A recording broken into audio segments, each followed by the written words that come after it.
Welcome to the College Admissions Process Podcast presented by Prep Expert. Prep Expert offers live online SAT and ACT courses with the best score guarantees, instructors, and curriculum. Go to prepexpert.com to guarantee your child's success.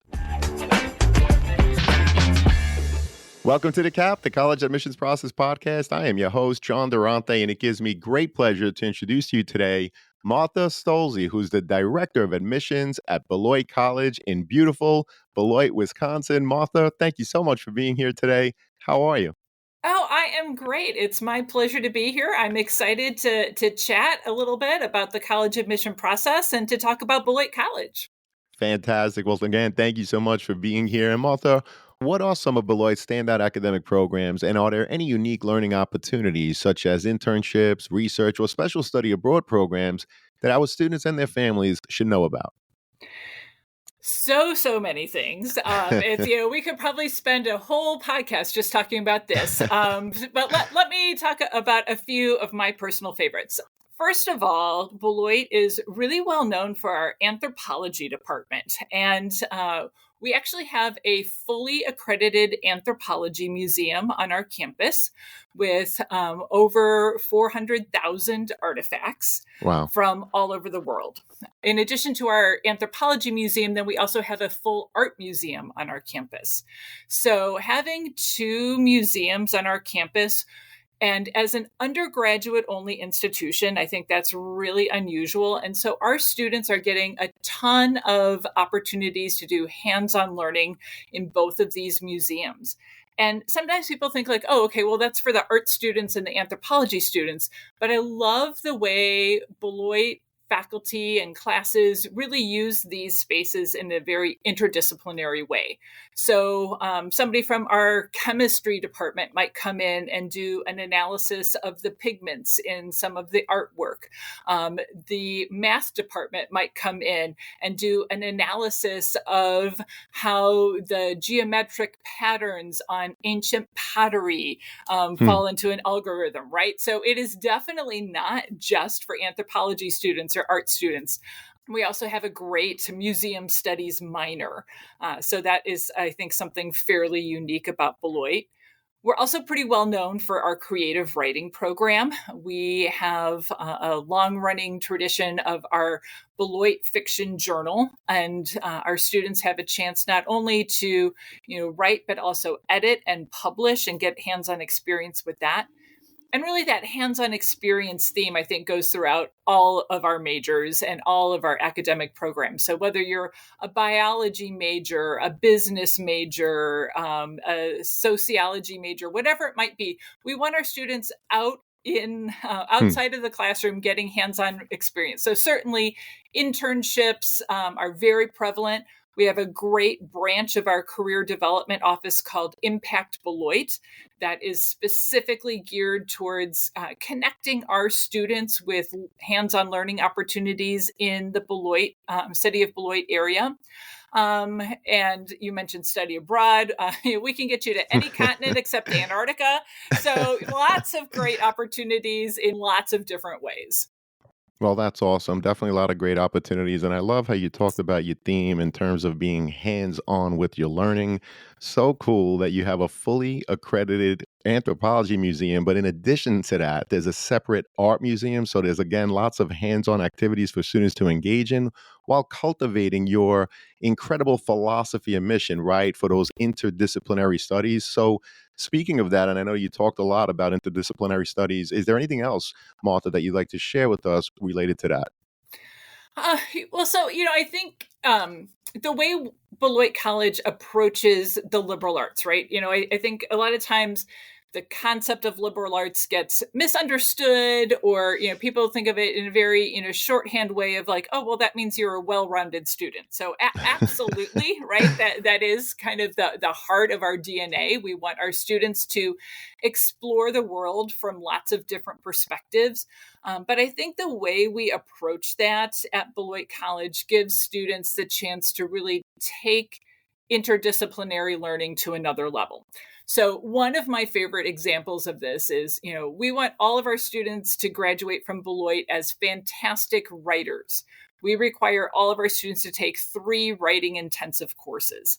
But we don't have an English 101 and English 102 that all first year students are required to take, right? Because guess Right. what? You write very differently as Hmm. a biologist than you Yep. do as somebody who's majoring in business, who writes very differently than as a creative writer would write. So you'll find writing intensive courses all throughout our curriculum. So students have a chance to, yes, focus on that very important skill set and that very important foundation of a liberal arts education, being a great communicator, being a great writer.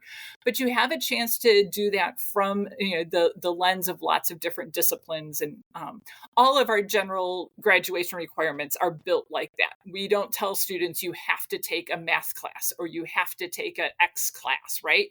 We want you to have foundational skills and ways of looking at the world, but there are lots of different ways to achieve that. Well, I appreciate that, and I'm glad that I asked because you definitely, as a liberal arts institution, take your interdisciplinary studies to a whole other level. For example, you mentioned that you don't have a writing 101 and then a 102 class. What you have is an intensive writing curriculum throughout all of your courses because that is another mission, another philosophy in terms of what you want your students to achieve before they graduate. So, it's a lesson for students. If you're someone who is a strong writer, and one of the reasons why perhaps you want to go to Beloit is because of this writing intense curriculum.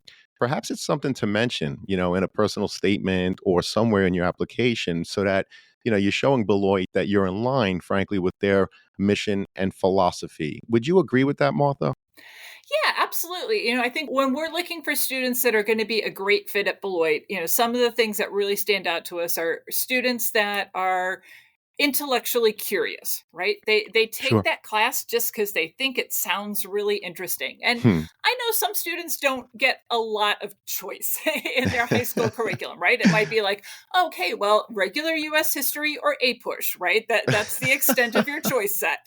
But for the student that maybe picks up a book because they are really interested in learning more about a topic, or pursues listening to podcasts or Mhm. YouTube videos or whatever it is. Like we want to see something where the student had their curiosity sparked and they're following that up.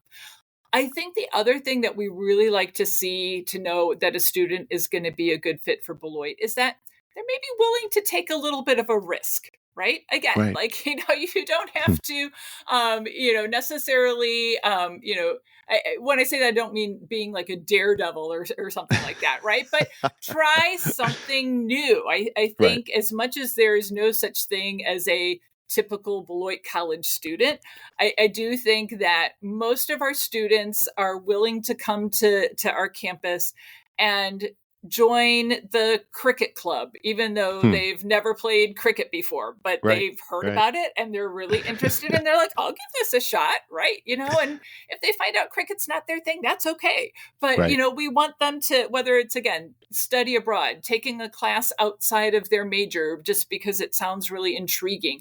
We want students, both in the classroom and outside of the classroom, to take a little risk, put themselves outside of their comfort zone a little bit. And so students that show that in their personal statement or their essay, that's a really clear indicator to us that that student is really going to thrive on our campus. Well, thank you for that overview and great advice. And speaking of student life and, work outside of the classroom, what is student life like at Beloit outside of those awesome classrooms? And can you share some examples of clubs, Greek life, and any traditions that define your campus culture? Yeah. So, well, first of all, I'll say, we are really a true national and international liberal arts and sciences college. So we have students on our campus right now from 43 different states and over 40 Wow. countries right now. About 15% of our students are international students. So this is not a suitcase college. Our students are very much on our campus on the weekends, and being very active. We do require students to live on campus for 3 years. Great. Your first year residence hall experience is going to be a pretty traditional one where you're typically sharing a room with one other person, communal bathroom Hmm. down the hall. But upper class students have a lot of variety in terms of theme houses.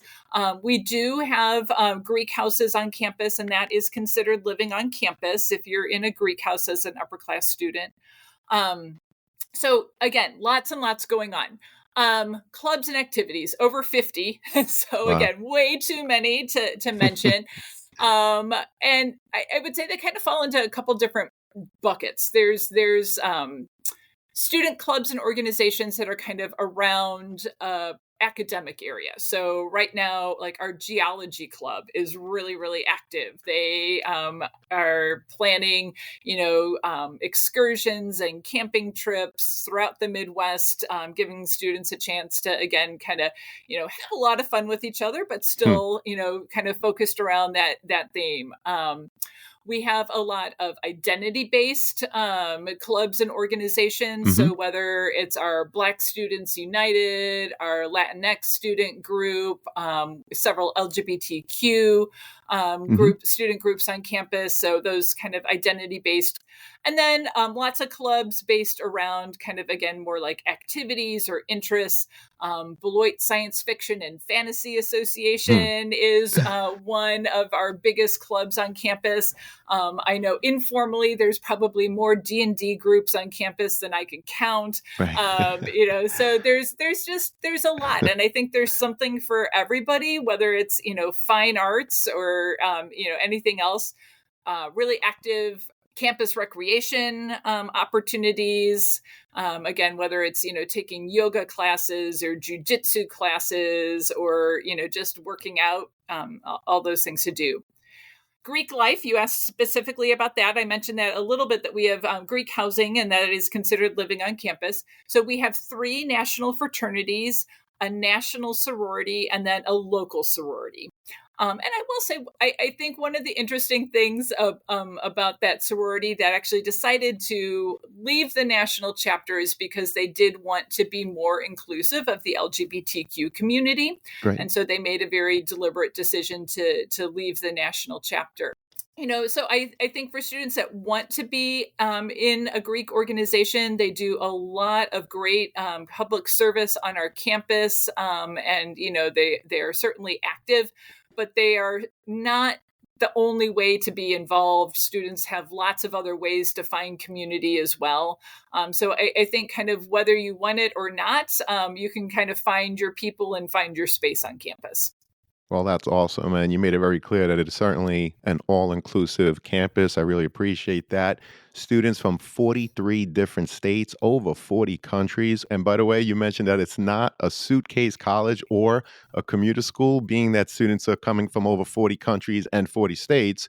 They're staying on campus over the weekend, which is going to add to that vibrant culture in terms of your school climate. Now, you talked about the fact that you have over 50 clubs and you described so many of them. It certainly sounds like you have something for everyone. And I also appreciate the fact that all students must live on campus for 3 years, which obviously helps to build that awesome community that you have at Beloit College. So, Martha, another thing that the students and their families are very interested in, of course, are those applications and the review process. So, let me start by simply asking, what are the different ways a student may apply to Beloit?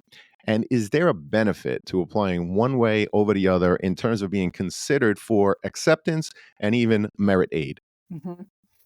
Great question. So, we have really worked hard in the last several years of trying to reduce barriers for students. I know there is so much stress about the college Hmm. application process. I've seen it play out with my own kids. Hmm. So, and I know how overwhelming it can be for students and families. So, again, we've really tried hard to reduce barriers. We want to make it as easy as possible for the students and, quite frankly, the school counselors and others that are supporting the students. So Sure. we are on both the common application and coalition application. And then we have our own internal application that students can use as well. We call it our Power app, our Power application, which is a little bit of a nod to our really cool student union on campus, which is called the Powerhouse. And if we have time, I'd love to talk about that. So remind Sure. me. But anyway, so we have several different rounds. We have an early action 1, early action 2, and regular decision. We made the very conscious decision to not do early decision last year and this year because of all of the FAFSA complications. We didn't feel like it was going to be fair to ask students for a binding decision saying they were coming to us when Right. we didn't know when we were going to really be able to Right. get a full financial aid package out to families. So Sure. we have not done early decision, like I said, last year or this year. I don't know if we will add it back on in the future or not. We look at applications exactly the same, whether you apply with our own internal Power application, Common App, Coalition app, Early Action 1, Early Action 2, Regular Decision.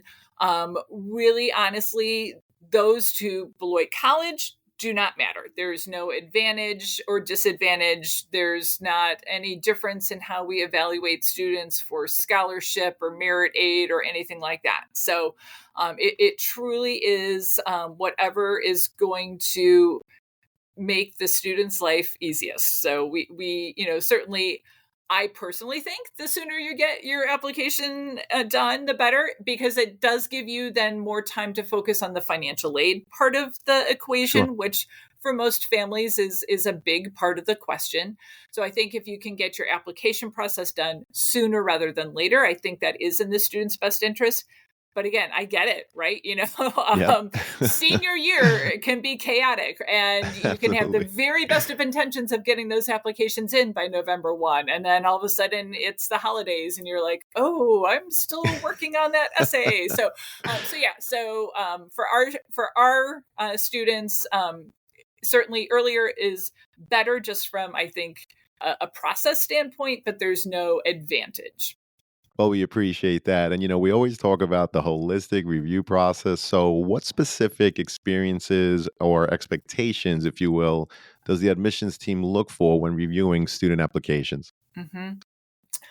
So we've done a lot of research on this, and we know that the best predictor of how well a student is going to do at Beloit College is how well they've done in high school. So we put the most weight on their high school GPA.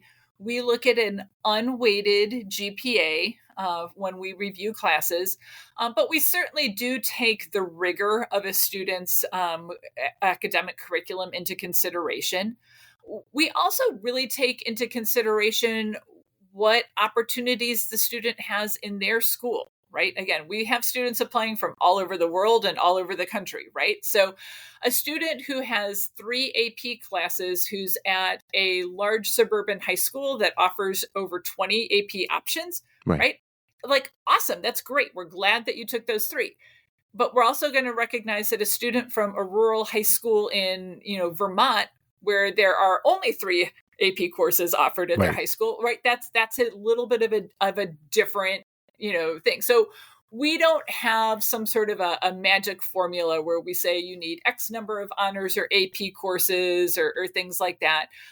Again, holistically, we're looking at you as an individual student, and we are looking at the opportunities you had available to you.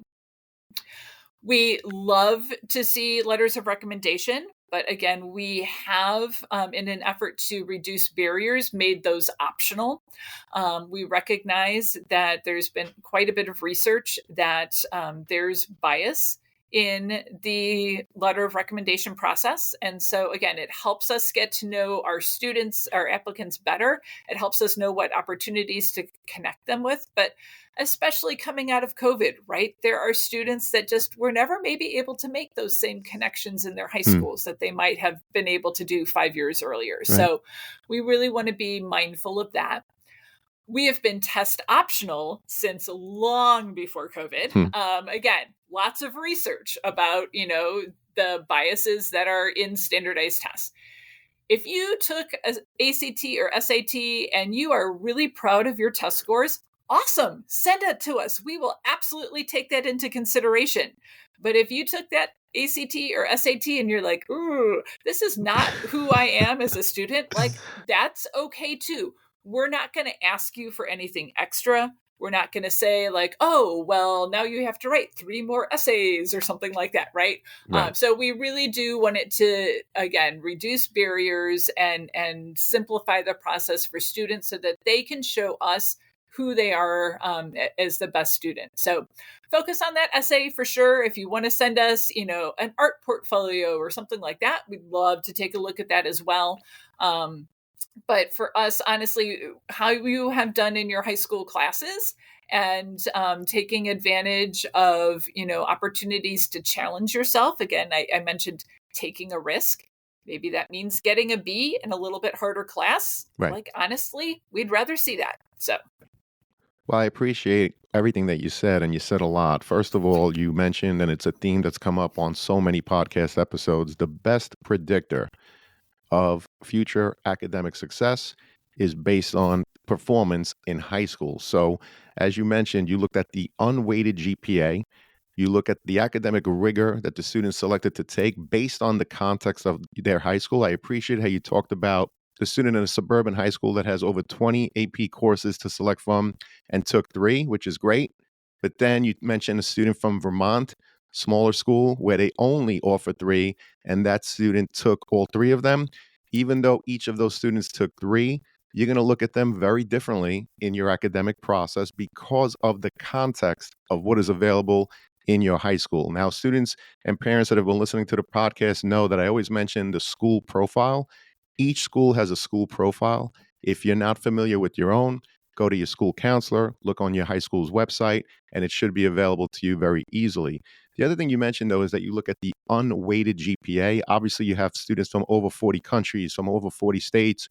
Do you recalculate the GPA, Martha, or do you just use whatever is indicated on the transcript? And if you recalculate, are you just looking at core subjects, or just unpackage that for us a little further, if you don't mind? yeah, no, those are great questions. So, if a transcript says unweighted GPA, we will Hmm. take that unweighted GPA Great. that is stated on the transcript. If they only report a weighted GPA, then we do recalculate out what the unweighted GPA is, but we do use all classes. So it's Right. not just the core courses. So again, I mentioned earlier, we're looking for students that are maybe willing to take a little risk and, maybe they took a culinary class, right? Just because Right. they thought it was really interesting. Awesome. Great. Right. One of Right.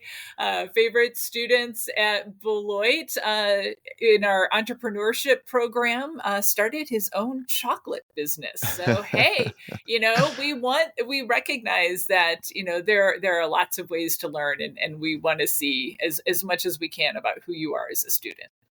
Well, we appreciate that. And I was also curious, can you share what is your institutional priority in terms of the number of freshmen you want to enroll as an incoming class each year? And how many applications do you actually receive overall? So we are in growth mode at Beloit Hmm, College. that's great. We had about 250 first year students in this incoming class that just started this fall. We're hoping to increase that to about 280 for this next fall, and we'd like to get up to having about 300 to 315 first year students in the incoming class. So I think like a lot of other schools, we definitely had a little bit of an enrollment dip around those COVID years, and so Sure. we are looking to build back up. Typically, we will see over 5,000 applications. Wow. I will note that I think one of the things that is perhaps a little misleading or needs a little, as you said, unpacking, if you look at just like the raw numbers of Beloit College applications and our acceptance rate and that sort of thing, is we do receive a very large number of international applications.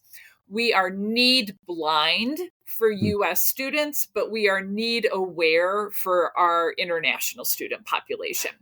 For our international student, the acceptance rate is quite low, but much of that is driven by the fact that we are need aware.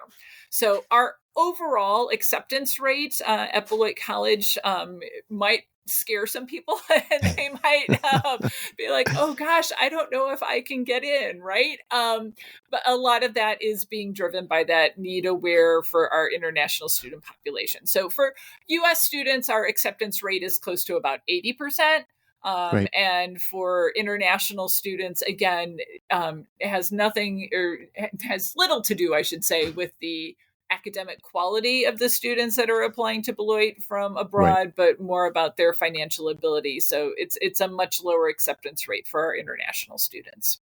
Well, we appreciate that. And you talked about the fact that currently you're somewhere between the mid to high 200 range in terms of your institutional priority for that incoming freshman class. You're looking to bring that up to between approximately 300 to 315, which I think is great. And you receive over 5,000 applications. So I like to share these numbers so that people understand that, sometimes not every school is a shoe in, which emphasizes the importance of building that balanced list, because in a school where you're aiming to eventually have over 300 incoming freshmen, you're receiving over 5,000 applications. So proportionally speaking, those are big numbers. And I also appreciate how you explain that you're need blind for the United States students, but for students that are internationals, you are need aware. Now, I know that my audience is extremely intelligent, but Martha, if you don't mind, just take a second to explain the differences between being a need blind institution or need aware, please. Yeah, absolutely. So, need blind, it means that when we are reviewing an application, we as an admission staff are blind. We have no idea Right, about what a family's financial situation might be. We are not accepting a student based on their ability to pay for Beloit College. We're admitting them purely on their academic profile. Need aware means that we have a certain financial threshold that we are expecting the family to be able to contribute.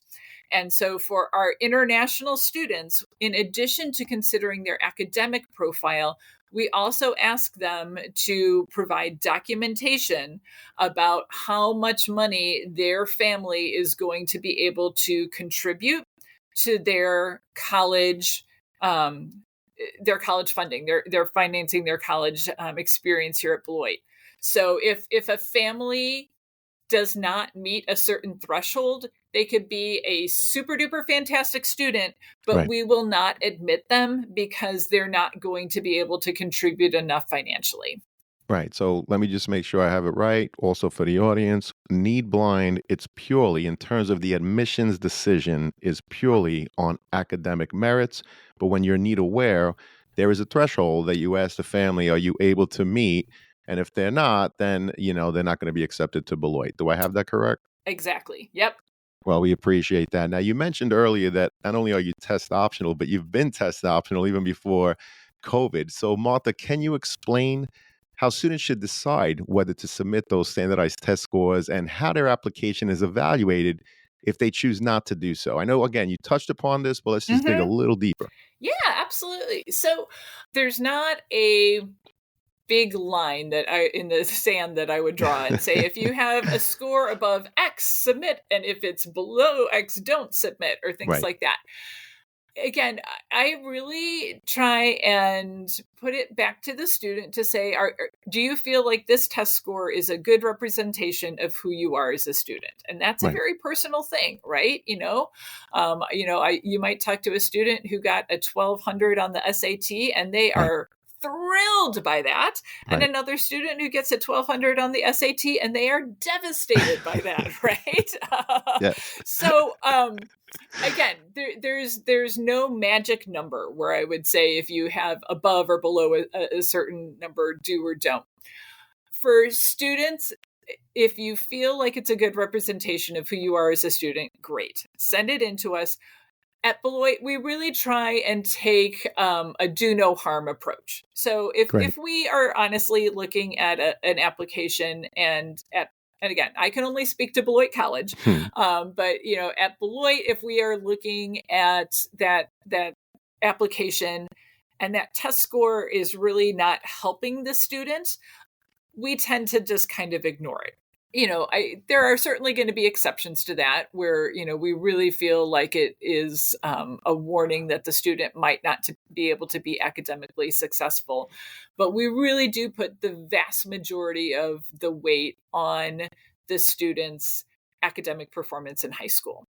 Where I think it can be helpful for a student is, let's say, again, there's all sorts of reasons why a student's GPA might not be the best Right. representation of who they Right. are in school.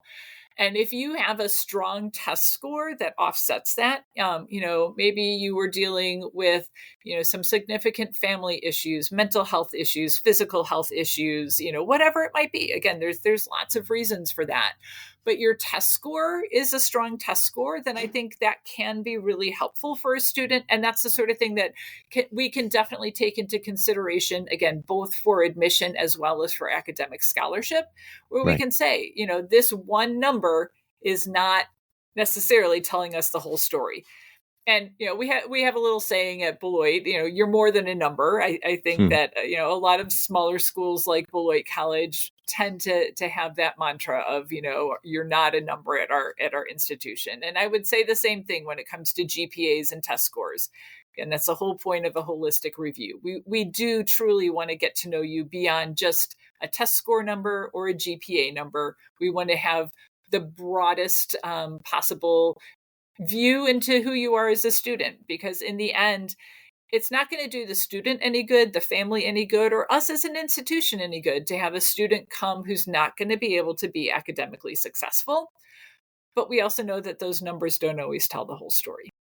Yeah, no, those are great answers and great points because as an admissions office, you're looking to admit students, number one, that could handle the rigors of the coursework on your campus, but also who are going to contribute to your community. And also, people need to keep in mind that you're looking at those things, specifically the academics, because you also want to make sure that the students come to Beloit and graduate after 4 years because you're certainly mindful of your own graduation rates and things like that. So, we appreciate that insight and just digging deeper in terms of the overall application review. You touched upon the personal statement as well, but what are some common pitfalls that you're seeing that students should avoid when writing those personal statements? And perhaps can you share an example of how a unique personal statement really stood out and elevated an applicant? Yeah. So I will say, so I've been doing college admissions for over 30 years. So I've Wow. read lots, lots and lots and lots of That's essays in awesome. my time. Congratulations. So, pitfalls. Please, please, please, please, please, please, please have somebody read over your essay before you submit it. Please use paragraphs. It might sound like a silly thing to say, but you might be shocked by how many essays. It's pretty clear that somebody sat down, I'm guessing at, a time close to midnight, before or after, and they just sat down and they poured out their heart in their essay in one great big stream of consciousness paragraph. And they had a lot of really great things to say in there, but it was hard to dig it out because it just kind of all ran together. So, Hmm. taking the time to have somebody that you trust, whether it's a friend, a teacher, a parent, a coach, whoever it might be, to read that over and just look for silly mistakes, make sure that it's clear and that your point is coming across. That is always going to help. I think too, um, common pitfalls, I guess I would just say, for students that feel like they have to put on a persona that is not them, right? We Hmm. want this to be an authentic representation of who you are as a student. So, if it feels like you went to a thesaurus, or dare I say it, Chat GPT Ah. and tried to, make this sound like super impressive. Like, Hmm, we can kind of tell, my friends, absolutely. and we want to hear who you are authentically as yourself. And it doesn't have to necessarily be the most polished thing, right? Mhm. I've spent a lot of time over the years talking with 16 and 17 and 18-year-olds. I know how they talk, I know how they think, and there are some really, really impressive young people out there, and we want to see that and hear that. But be yourself. So yeah, I think that would be my biggest advice. Well, that's great advice. We appreciate it. And, another thing that students and parents always talk about is, should we demonstrate our interest? Does that get tracked in the admissions process? So, what could you tell me about the importance of demonstrating your interest in your overall review process at Beloit? Mhm. So I know that that is an important thing at a lot of other colleges and universities. Hmm. It's not something that we weigh in at Beloit. So do we love to see demonstrated interest? Of course, right? And again, part of that is, as much as this whole process is, us finding out if the student might be a good fit for Beloit. The student needs to find out if Beloit is a good fit for them.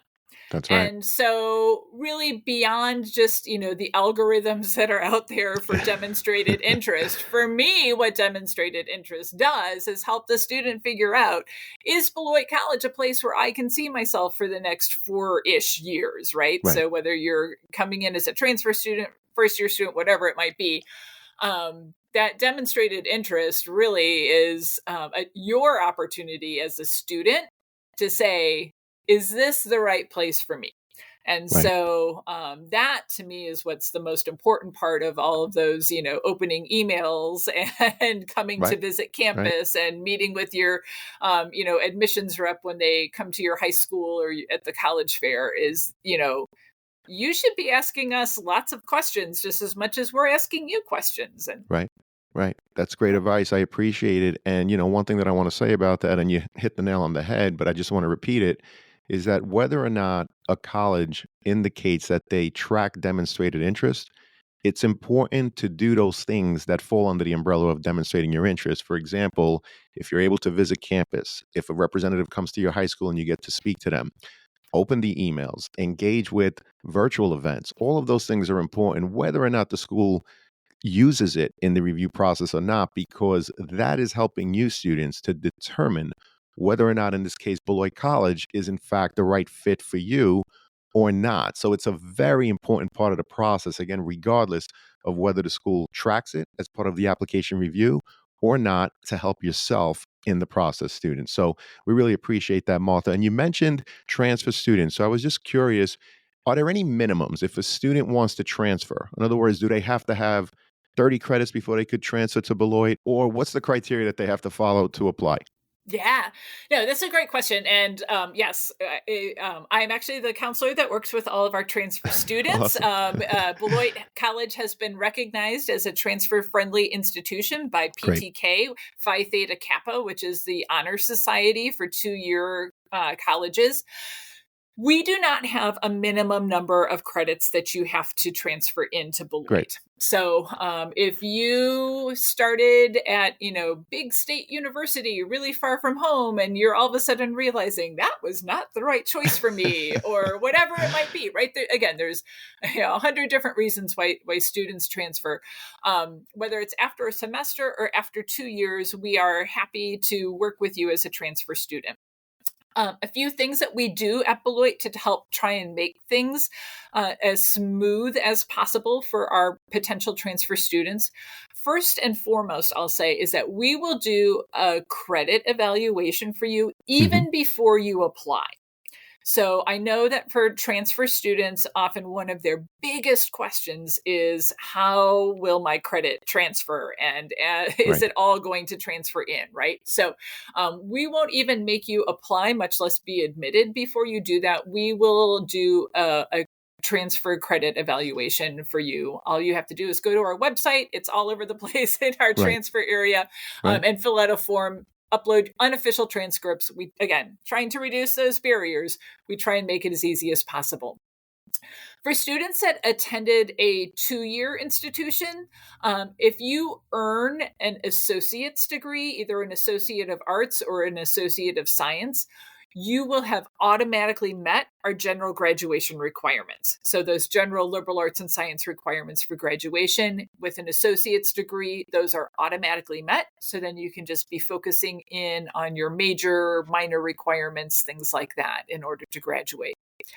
We do have a what's called a residency requirement, and sometimes people get this confused with like, do I have to live in a state? It's not that kind of residency. It's the being a student requirement. So, in other words, students have to attend Beloit College for the equivalent of 2 years in order to receive a Beloit College bachelor's degree. So, if you have more than 2 years worth of coursework that you're transferring in, you would basically still have to do 2 years at Beloit. So that is the one thing that I would caution students about at Beloit College is that, if you have more than 2 years of potential transfer credit, you're probably going to be extending that beyond 4 years.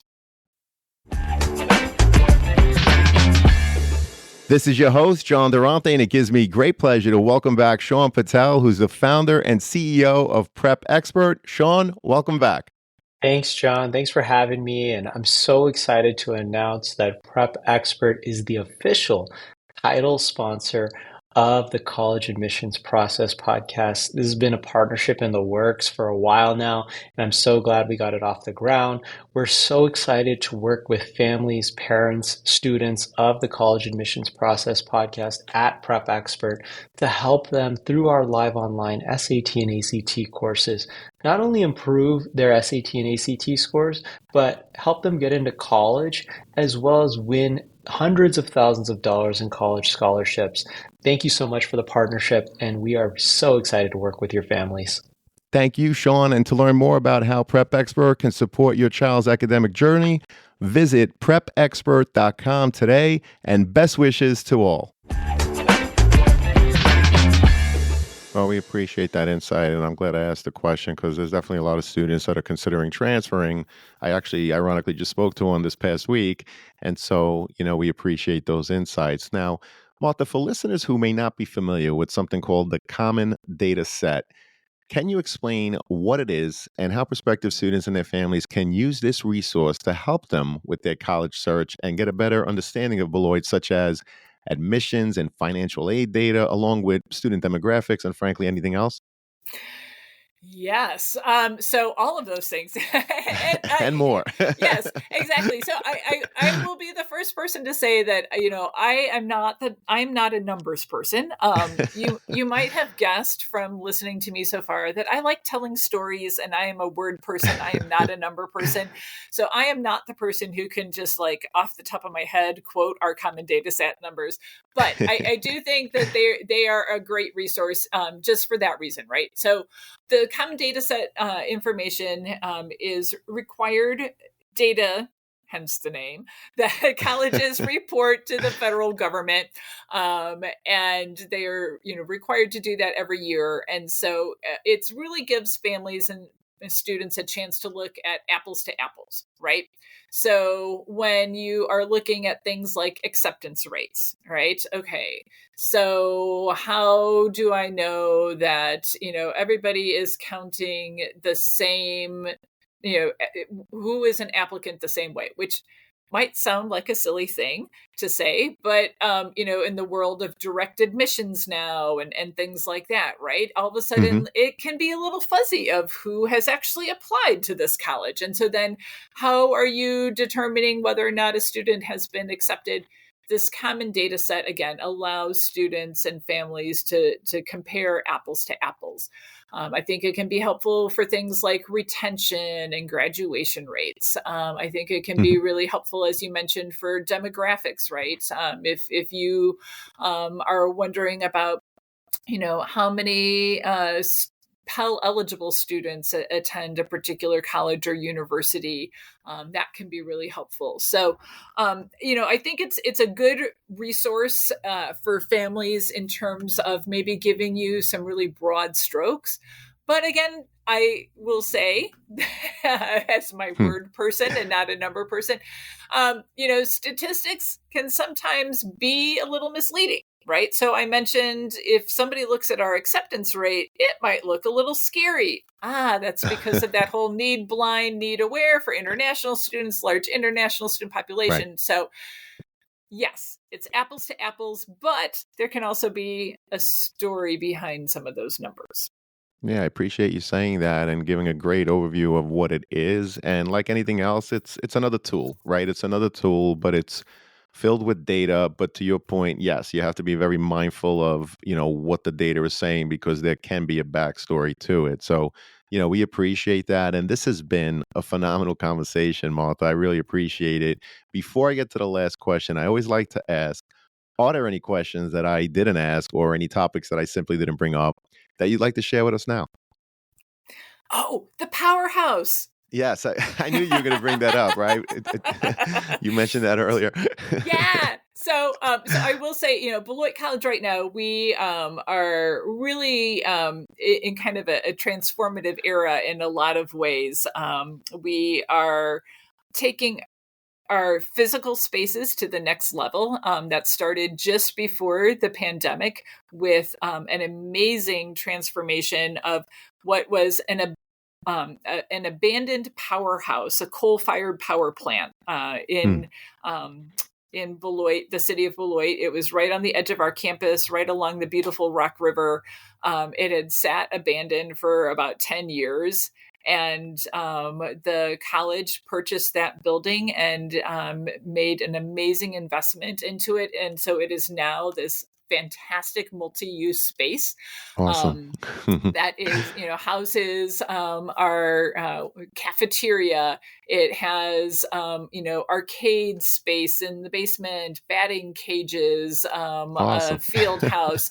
It's where there's workout facilities for students, our health services area where our nurse practitioners and professional counseling staff is available for students. And it's just this really, really cool building because they kept a lot of the industrial elements in the building.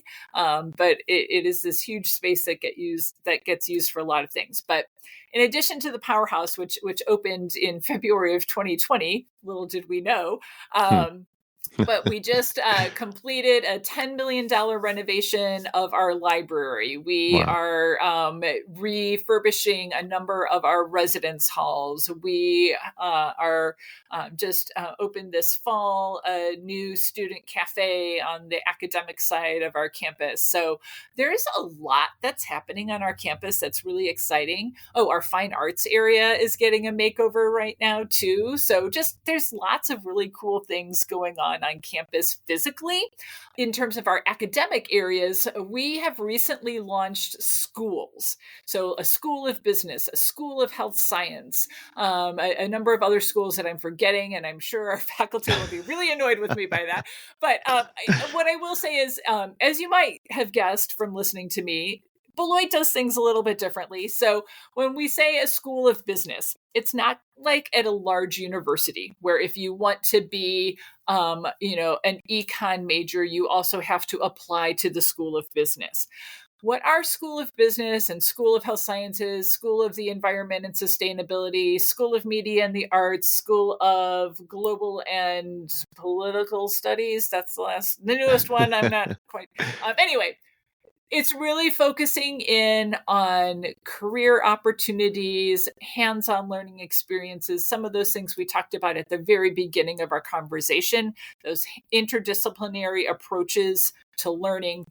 So these schools that we have recently launched at Beloit, I think, are really taking the idea of interdisciplinary liberal arts and combining that with the practical hands-on experiences, again, what we talked about at the very beginning of our conversation, John, and really amping that up and allowing students to really chart their career path as they move forward.